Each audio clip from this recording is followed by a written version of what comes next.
Men ochiq ayta olaman. Ularni turmushini yoki anaqasini ishonarli emas, kontrakt asosida qurilgan turmushni bilaman. Nima uchun? Ko'rinib turibdi, balki mashina, balki uy hisobiga deymizmi, rozi bo'lingandir. Endi ochiqlanadigan bo'lsa, lekin baxtli oila ko'rinishadi. Baxtli oiladek ko'rinadi, lekin hammani ham aldab bo'lmaydi-da. Aldanadigan odamlar bor bu narsaga, lekin siz hozir mana Feruz Normatova psixologlarga tosh otgani uchun siz uyga qotyapsizmi yoki o'zingiz? Yo'q, men haqiqatni ko'rganim uchun fikrimni bildirib o'tyapman. Qanday haqiqatni ko'rdingiz, misol uchun?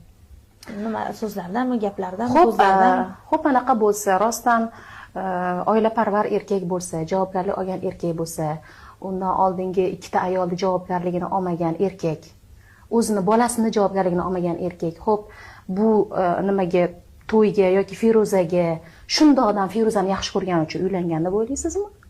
Balki sevgi qanaqa sevgi?